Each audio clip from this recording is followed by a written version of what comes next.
Welcome to the Dan season 1 full recap video. और जैसा कि हमें पता है कि इसका सीजन 2 आने वाला है, तो चलो इसकी अब तक की स्टोरी पर एक नजर डाल लेते हैं। और मैं पहले ही बता दे रहा हूँ कि हम इसके मेन टॉपिक पर ही बात करेंगे, ज्यादा डिटेल में नहीं जाएंगे। और अगर मुझसे कुछ छूट जाए तो मुझ पर चढ़ मत जाना। कहानी के स्टार्ट में हम एक मोमो अयाशी नाम की एक स्कूल स्टूडेंट को देखते हैं जो केन ताकाकुरा नाम के एक्टर को पसंद करती है। और वो हर उस लड़के से दोस्ती करने को तैयार है जो केन ताकाकुरा जैसा दिखाई देता है। हालांकि मोमो को एलियन वगैरह में यकीन नहीं था, लेकिन वो भूतों को जरूर मानती थी क्योंकि उसकी दादी एक स्पिरिट मीडियम है। फिर एक बार मोमो को एक लड़का केन ताकाकुरा मिलता है जिससे उसकी एलियन और भूतों को लेकर बहस हो जाती है। और शर्त लगाकर इस बात को प्रूव करने के लिए ओकारुन एक बदनाम भूतिया टनल में जाता है और मोमो एक खंडर पड़ी बिल्डिंग में जहां पर एलियन के होने की अफवाहें फैली हुई हैं। एक बात क्लियर कर देता हूँ कि मोमो ने इसका नाम बदलकर ओकारुन बना दिया है। बिल्डिंग में मोमो बताती है कि वो अपनी दादी के साथ रहती है और उन्होंने ही उसे पाल पोस कर बड़ा किया है। वो बचपन में मोमो से एक रिचुअल करवाती थी, सिर पर हाथ का एंटीना बनाकर, जो मोमो को बिल्कुल भी पसंद नहीं था क्योंकि बच्चे उसका मजाक बनाते थे। फिर ओकारुन कहता है कि उसका बचपन से कोई दोस्त नहीं है और वो हमेशा एलियन के बारे में एक्साइटेड रहता था और उनसे दोस्ती करना चाहता था, मगर उन्होंने कभी ओकारुन को रिस्पॉन्स दिया ही नहीं। भूतिया टनल में ओकारुन को एक खवसी भूतिया बुढ़िया टर्बो ग्रैनी पकड़ लेती है और उसके डर पर काबू पाकर उसको श्रापित कर देती है। और वहीं बिल्डिंग में 3 एलियन जो सर्पो प्लेनेट से आए थे वो मोमो को पकड़ लेते हैं और उसके साथ रात रंगीन करके इंसानों का एक स्पेशल ऑर्गन लेना चाहते हैं क्योंकि उनके प्लेनेट पर सब क्लोनिंग टेक्निक से ही बने हैं, जिससे उनकी प्रजाति में कोई बदलाव नहीं आया है और वो मोमो के वॉर्म के जरिए उस बदलाव को चालू करना चाहते हैं। फिर जब वो मोमो के साथ कार्रवाई करने के लिए तैयार होते हैं तो मोमो के स्मार्टफोन से श्रापित ओकारुन निकल आता है और टर्बो ग्रैनी की पावर से एलियंस को पीटने लगता है, जबकि मोमो भी अपनी दादी को याद करके अपनी साइकिक पावर को एनेबल कर लेती है और वो दोनों मिलकर एलियन के प्लान पर पानी फेर देते हैं। और टर्बो ग्रैनी भी अपने टनल में वापस चली जाती है, लेकिन जाने से पहले उसने बताया कि उसने ओकारुन के अंडकोश को काबू में कर लिया है और अगर उन्हें वो वापस चाहिए तो उन्हें उसी भूतिया टनल में आना होगा।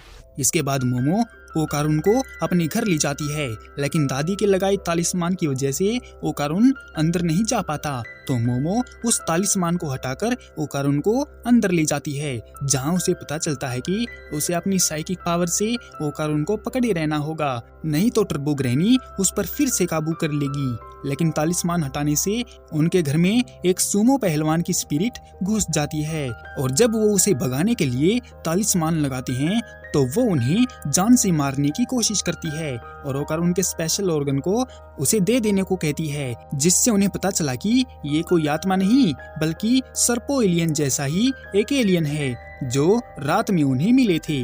सुमो पहलवान के जानलेवा अटैक से परेशान होकर ओकारुन टर्बो ग्रैनी की पावर को कंट्रोल करके एक नए फॉर्म में ट्रांसफॉर्म हो जाता है, जिसमें वो काफी तेज और एनर्जेटिक महसूस करता है और मोमो की समझदारी और मदद से पिलर पर तालिस्मान लगाकर उस सुमो एलियन को हरा देते हैं और थकने से मोमो बेहोश होकर गिर जाती है और टर्बो ग्रैनी ओकारुन पर हावी हो जाती है। इससे पहले कि टर्बो ग्रैनी मोमो को नुकसान पहुंचा पाती, उससे पहले ही वहां पर दादी आके ग्रैनी को कैद कर देती है और उसे एक कमरे में बंद कर देती है ताकि वो ओकारुन पर हावी ना रह पाए।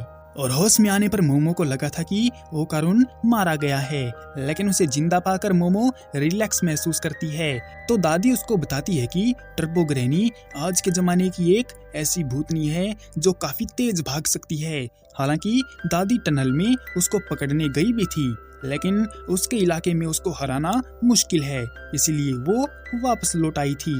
दादी कहती है कि अगर मोमो ग्रैनी को हराना चाहती है तो उसे ग्रैनी को स्पीड चैलेंज देना होगा, वो भी उसको उसी के इलाके से बाहर ले जाकर, और इसके लिए उसे और ओकारुन को काफी प्रैक्टिस करनी पड़ेगी। तब कहीं मोमो उसे हरा पाएगी। और इन सब में दादी उसकी कोई मदद नहीं कर सकती, क्योंकि उसकी पावर इस्तेमाल करने की एक सीमा है जिसे वो पार नहीं कर सकती। सुबह प्रैक्टिस करते हुए मोमो ने दादी को बताया कि वो अपनी पावर से सामने वाले का ओरा पकड़ सकती है। हालांकि पहले के मुकाबले इसकी कैपेसिटी काफी घट गई है, जिस पर दादी ने बताया कि मोमो प्रैक्टिस के बलबूते अपनी पावर को पीक पे ले जा सकती है, लेकिन ये कितने समय में होगा इसकी कोई गारंटी नहीं है। पर अचानक से टर्बो ग्रैनी मोमो को धमकी देकर जाती है कि अगर वो ओकारुन को लेकर टनल में नहीं आई तो वो सबको मौत के घाट उतार देगी। और जब मोमो ने ये बात दादी को बताई तो वो उन्हें रेडी करके टर्बो ग्रैनी से लड़ने के लिए टनल में भेज देती है। और जब वो दोनों टनल में जाते हैं तो ग्रैनी उनको घेर लेती है, और जैसे ही ओकारुन ट्रांसफॉर्म होकर उससे लड़ने जाता है तो ग्रैनी उसके अंडकोश उसको वापस लगा देती है, जिससे उसकी पावर ओकारुन में से चली जाती है और वो उन्हें खाने के लिए आगे बढ़ती है। तो मोमो दादी वाली बात याद करके उसे स्पीड चैलेंज दे डालती है, जिसे सुनकर ग्रैनी फटाक से मान जाती है। तो मोमो उसको 10 मिनट तक काउंट करने को बोलती है, तब तक वो भागेंगे और 10 मिनट खत्म होते ही ग्रैनी उनको पकड़कर खा सकती है। लेकिन ग्रैनी चीटिंग करके 10 मिनट को 10 सेकंड में गिन देती है और उन्हें पकड़ लेती है। और जैसे ही उन्हें खाने वाली होती है तो ओकारुन उस पर हमला बोल देता है, जिससे परेशान होकर ग्रैनी उसके अंदर घुस जाती है। तो मोमो उसका ओरा पकड़ लेती है और उसको अंदर ही कैद कर देती है। तो ग्रैनी इविल स्पिरिट की मदद से उन पर अटैक्स करवा देती है। तो ओकारुन ग्रैनी की पावर का इस्तेमाल करके टनल से बाहर निकल आता है और शहर में पहुंच जाता है, मगर इविल स्पिरिट उनका पीछा वहां भी नहीं छोड़ती और शहर में तोड़ फोड़ मचा देती हैं। ग्रैनी उनको शहर से बाहर जाने से रोकने के लिए कब्रिस्तान की आत्माओं को बुलाकर उनको रोक देती है। तो ओकारुन मोमो की साइकिक पावर से शहर की बाउंड्री तक आने में कामयाब रहता है, मगर भागदौड़ में मोमो से टर्बो ग्रैनी छूट जाती है और वो उन्हें घेर लेती है। तो मोमो पास वाली ट्रेन को पकड़कर उस पर सवार हो जाती है जो शहर के बाहर ही जा रही थी। और जब ग्रैनी उनको पकड़ने आती है तो मोमो उसे ही पकड़ लेती है, जबकि बाउंड्री पर दादी उनका इंतजार कर रही थी, क्योंकि उसके बाहर आते ही ग्रैनी की पावर कमजोर पड़ जाएगी और दादी उसको अपनी बैरियर से जलाकर मार देगी। और होता भी ऐसा ही है, उसके जलते ही उन सारी लड़कियों की आत्माएं आजाद हो जाती हैं जिनको रेप करके मारा गया था। इतना सब होने के बाद उन दोनों को भूतों और एलियंस के बारे में बात करने का मौका ही नहीं मिला था। तो वो दोनों डिसाइड करते हैं कि इस टॉपिक पर बात जरूर करनी है, लेकिन सिनेरियो कुछ ऐसा बन जाता है कि उनका एक्सीडेंटली किस हो जाता है और सभी स्टूडेंट को लगने लगता है कि वो दोनों एक दूसरे को पसंद करते हैं और बात स्कूल में फैल जाती है, जिससे मोमो काफी परेशान हो जाती है। और इस बीच ओकारुन को पता चला कि उसके अंडकोश तो फिर से गायब हो गए हैं, जबकि टनल में तो ग्रैनी ने उसको लौटा दिए थे। इस बारे में बात करने के लिए ओकारुन मोमो के पास जाता है तो वो बेइज्जती की वजह से उससे बात ही नहीं करती। तो ओकारुन दुखी मन से चला जाता है और छुट्टी होने पर एकेरा नाम की लड़की ओकारुन से प्यार का नाटक करती है, जिसे मोमो देख लेती है और उसे सबक सिखाती है। इसके बाद जब मोमो को उसके अंडकोश नहीं होने का पता चलता है तो वो उसे दादी के पास ले जाती है, जहां दादी एक वेसल और तालिस्मान लगाकर चेक करती है कि ओकारुन के अंदर अभी भी ग्रैनी बैठी हुई है। तो वो अपने पंखे की मदद से ग्रैनी को एक बिल्ली जैसी टॉय में कैद कर देती है और पंखे की वजह से ग्रैनी की पावर ओकारुन में ही रह जाती है और उसकी कॉन्शियसनेस टॉय में चली जाती है।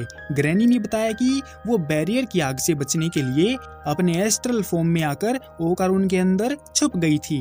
खैर, उन्हें ज्यादा बखेड़ा खड़ा नहीं करना है, इसलिए मोमो उसके साथ एक सौदा करती है कि अगर वो ओकारुन के अंडकोश वापस लौटा देगी तो आजादी के साथ साथ उसकी पावर उसे दे दी जाएगी। लेकिन ग्रैनी ने बताया कि उसने गलती से अंडकोश गुम कर दिए हैं और उन्हें ढूंढना जरूरी है, क्योंकि आत्माएं उससे अट्रैक्ट होती हैं और वो उनकी मदद से वापस जिंदा हो सकती हैं।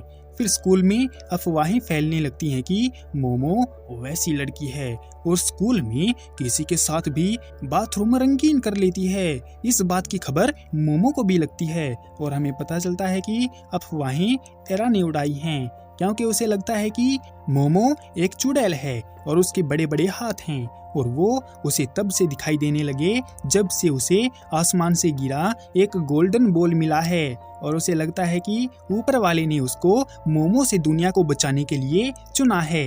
लेकिन इस बेवकूफ को क्या पता कि जिन अंडकोश को वो बॉल समझकर खेल रही है वो कितने करोड़ की प्रॉपर्टी है। एरा प्लान बना लेती है कि वो मोमो का भांडा फोड़ कर ही रहेगी और ग्रैनी को पता चल जाता है कि अंडकोश एक लड़की के पास हैं जिससे उसकी जान को खतरा है, क्योंकि अंडकोश की वजह से उस लड़की की स्पिरिचुअल पावर जाग गई हैं और वो आत्माओं को देख सकती है। एरा बहाने से मोमो को एक वेयर हाउस में बुलाकर पकड़ लेती है और जब एरा उसे खत्म करने की कोशिश करती है तो वहाँ पर एरा की माँ एरोबेटिक सिल्की चुड़ैल रूप में आ जाती है, जो कब से चाहती थी कि एरा उसको देखने लग जाए और अंडकोश की वजह से ऐसा मुमकिन भी हो गया। वो चाहती है कि एरा उसको एक बेटी का प्यार दे जो वो उसके बचपन से ही चाहती थी, लेकिन उसकी मौत हो गई थी। ओकारुन उसे रोकने आता है तो वो उसे खा जाती है और एरा उसको माँ कहने को राजी नहीं थी तो वो एरा को भी खा जाती है। फिर वो मोमो से उसकी इच्छा पूरी करवाने की सोचती है, लेकिन मोमो भी मना कर देती है, जिससे एक्रोबैटिक सिल्की उसको भी निगल जाती है। मगर तभी मोमो उसके मुंह में ही उसके बाल जला देती है तो वो उल्टी कर देती है और वो सब लोग बाहर आ जाते हैं। बाहर आते ही वो लोग भागने लगते हैं तो एक्रोबैटिक सिल्की उनका पीछा करने लगती है, क्योंकि वो एरा को खाना चाहती है जिससे वो माँ बेटी एक हो जाएंगे। लेकिन मोमो और ओकारुन ऐसा नहीं होने देते और उसे धूल चटा देते हैं। मगर एरा तो उसी टाइम मर गई थी जब एक्रोबैटिक सिल्की ने उसको निगल लिया था और जब ये बात उसे पता चलती है कि उसकी बेटी उसी की वजह से मारी गई है तो वो उसे जिंदा करने के लिए मोमो से अपने ओरा को एरा के ओरा से जोड़ देने को कहती है। और जब मोमो ऐसा करती है तो उसे एक्रोबैटिक सिल्की की बीती जिंदगी दिखाई दे जाती है, जिसमें वो अपने पति से अलग रहकर अपनी इकलौती बेटी एरा को पालने के लिए पता नहीं कितने दुख उठाती है। वो झाड़ू पोछा लगाती है और उसके शौक पूरे करने के लिए उस तरह का काम भी करती है। मैं नाम नहीं लूंगा पर समझ जाओ। लेकिन एक बार उसके हस्बैंड उसके घर आकर उसके साथ मारपीट करते हैं और उसे सीरियसली इंजर्ड करके एरा को अपने साथ ले जाते हैं और ज्यादा खून बहने से वो मर जाती है। लेकिन एरा के प्यार ने उसे पूरी तरह मरने नहीं दिया और वो एरा के आसपास ही भटकती रहती थी, लेकिन एरा उसे कभी देख नहीं पाई। मगर ओकारुन के अंडकोश ने उसके स्पिरिचुअल पावर को जगाकर उसे उसकी माँ से मिलवा ही दिया। सिल्की के ओरा से एरा जिंदा हो जाती है और सिल्की पछतावे में टुकड़े टुकड़े होकर मर जाती है। इसके बाद वो घर जाकर खाना खाते हैं तो एरा उन दोनों पर इल्जाम लगाने लगती है कि वो डीमन है और उससे बहस करने लगती है, लेकिन मोमो बहस हार जाती है अपनी दादी की वजह से, क्योंकि उन्होंने एरा का साथ दिया। वो इसीलिए कि एरा ने उनको जवान बोल दिया था। एरा के जाने के बाद वो लोग मिलकर ओकारुन के अंडकोश उसके अंदर फिट कर देते हैं और मोमो दूसरे अंडकोश को ढूंढने के लिए काम पर लग जाती है। लेकिन ओकारुन ज्यादा स्ट्रांग होने के लिए मोमो से छुप छुप कर दादी की बताई प्रैक्टिस करने लगता है और झूठ बोलता है कि वो किसी सीक्रेट रिपोर्ट पर काम कर रहा है। मगर मोमो को शक है कि वो कुछ छिपा रहा है और दोपहर को मोमो ओकारुन को एरा के साथ पकड़ लेती है। उसे लगा कि वो दोनों उलू गुलू कर रहे हैं, जबकि असलियत ये है कि जब ओकारुन प्रैक्टिस कर रहा था तो एरा आकर उससे अपने प्यार का इजहार कर देती है और उसे किस करने लगती है। लेकिन ओकारुन की नजरों में ये सब गलत है और वो उसे दूर रहने को बोलता है। मगर आज तो वो ओकारुन को किस करके ही मानेगी और इसी झपटा झपटी में एरा उसे नीचे गिरा देती है और ओकारुन उसके ऊपर होता है और उसी टाइम मोमो उन्हें देख लेती है। ओकारुन उसे काफी समझाने की कोशिश करता है, लेकिन वो उसकी एक नहीं सुनती और अपने आप को आशिक की छोड़ी हुई लैला समझने लगती है। और वो इस दुख दर्द से गुजर ही रही थी कि अचानक से स्कूल में पानी भर जाता है और डार्कनेस फैल जाती है। ये सब उन सर्पो एलियन ने किया था जो ओकारुन के स्पेशल ऑर्गन को लेने आए थे और उन्होंने एक ऐसा डायमेंशन बना दिया था जिसमें सिर्फ स्पिरिचुअल पावर वाले ही आ सकते थे, जिनमें एरा भी शामिल थी। वो अपने काम को आसान बनाने के लिए स्कूल में एक डायनासोर और एक फाइटर एलियन को छोड़ देते हैं, और जब वो ओक और उनका छोटा भाई काटने को तैयार होते हैं तो एरा बीच में आ जाती है अपनी माँ की पावर के साथ। लेकिन वो फाइटर और एलियन उन दोनों को काफी देर तक काबू करके रखते हैं और उनको बहुत पीटते हैं। तो वहाँ उनकी मदद के लिए मोमो आ जाती है, मगर वो बदमाश एलियन मोमो को रोकने के लिए उस फाइटर को अपग्रेड करके ताकतवर बना देते हैं, ताकि उनका काम होने तक वो मोमो को उलझा कर रखे। इतने में ही वहाँ पर वो डायनासोर भी आ जाता है और वहाँ पानी पानी कर देता है और एक एलियन को तो काट भी देता है। मोमो अपनी साइकिक पावर से ओकारुन का इस्तेमाल करके डूबती एरा को बचाती है और सही से तैरने के लिए दोनों लड़कियां अपने कपड़े उतार देती हैं। एलियन उनको मारने की बहुत कोशिश करते हैं, लेकिन वो बच जाते हैं।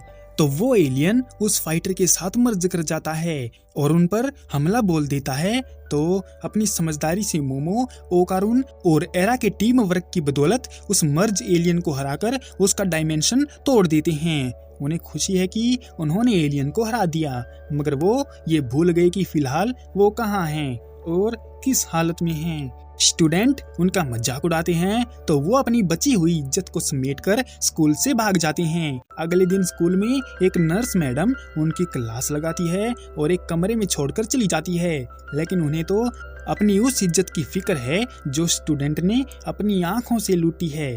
खैर, जो हो गया सो हो गया। मोमो ओकारुन से कल दोपहर वाली बात का जवाब मांगती है तो वो उसे समझा देता है कि मोमो गलतफहमी का शिकार हुई है, वो तो बस प्रैक्टिस करके स्ट्रॉन्ग बनना चाहता था। मोमो उसकी बात सुनकर खुश हो जाती है और वहीं सारे स्टूडेंट एरा के लिए संपैंती दिखाते हैं और मोमो को दोषी समझने लगते हैं एरा के कपड़े उतरवाने के लिए, क्योंकि वो उस तरह की लड़की है और किसी के साथ में भी बाथरूम रंगीन कर लेती है। जिस पर एरा अपनी गलती मानती है और बता देती है कि ये झूठी अफवाहें उसी ने फैलाई थी मोमो को बदनाम करने के लिए।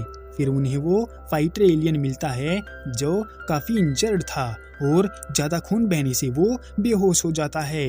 मोमो उसे अपने घर ले जाकर उसका इलाज करती है और उसका ख्याल रखती है और ये देखकर फाइटर रोने लगता है, क्योंकि उसका इतना ख्याल किसी ने नहीं रखा था। वो अपनी दुख भरी कहानी सुनाता है कि उसका बेटा बीमार है और रोज खून निकलने की वजह से वो मौत के करीब जा रहा है और उसके पास इलाज के पैसे भी नहीं हैं, जबकि उसके प्लेनेट पर काम धंधे की कमी है। तो उसने सर्पो एलियन से काम मांगा और वो उसे अर्थ पर ले आए।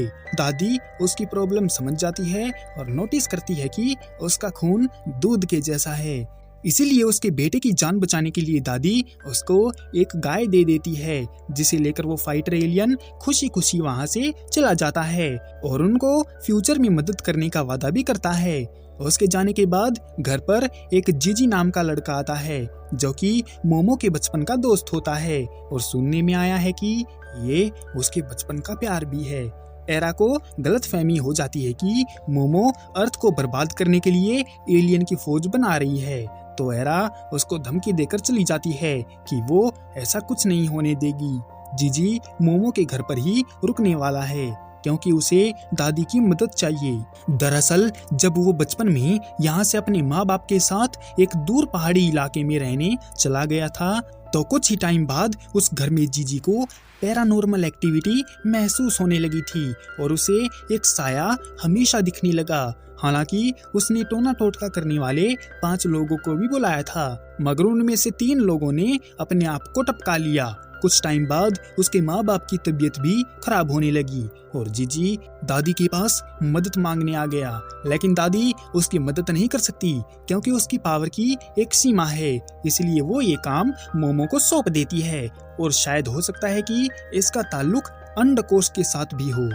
फिर जीजी मोमो के स्कूल में ही एडमिशन ले लेता है और ओकारुन को लगता है कि मोमो के बचपन का प्यार लौट आया है, इसलिए वो उसको भाव नहीं देगी। और जब ओकारुन प्रैक्टिस कर रहा था तो स्कूल की लैब से निकलकर एक अजीब तरह का प्राणी उनके सामने से निकल जाता है। मोमो देख लेती है कि उसके पास ओकारुन का अंडकोश है, इसलिए वो ओकारुन के साथ उसका पीछा करने लगती है। लेकिन वो तो रुकने का नाम ही नहीं लेता और फुल स्पीड में भागा जा रहा है।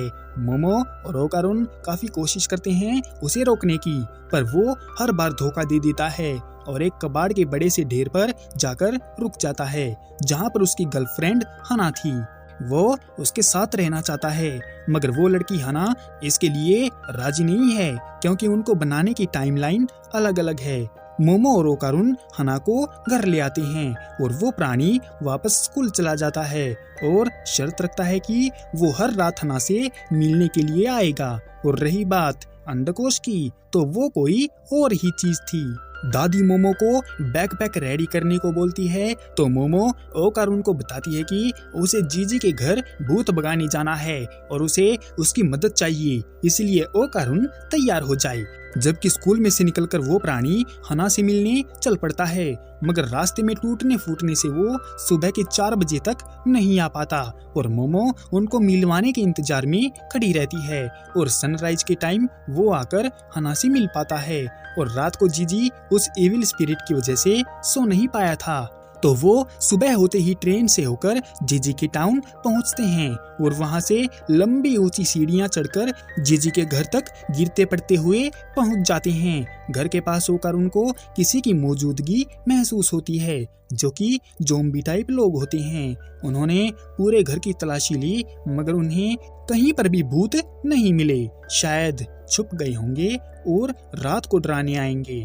इसीलिए तब तक मोमो उस टाउन का सैर सपाटा करने निकल जाती है और वो दोनों फुटबॉल खेलने लगते हैं। पर तभी उनको बाहर से एक सीक्रेट रूम दिखाई देता है, जो पहले वहाँ नहीं था। वो दोनों अंदर जाते हैं और उस दीवार को तोड़ देते हैं जो उस रूम को कवर कर रही थी, और उसके अंदर की चीज को देखकर उनकी फट जाती है, मेरा मतलब आँखें। और जब मोमो घूमते हुए एक तालाब के पास जाती है तो उसमें डुबकी लगाने लगती है, पर तभी वहाँ पर 4 मुस्टंडे गुंडे बदमाश आ जाते हैं और मोमो के पास तालाब में उतर जाते हैं। मोमो साइकिक पावर से उनको पकड़ने लगती है कि उससे पहले ही वो बदमाश मोमो को पकड़कर पानी में डुबोने लगते हैं, जिससे मोमो का दम घुटने लगता है।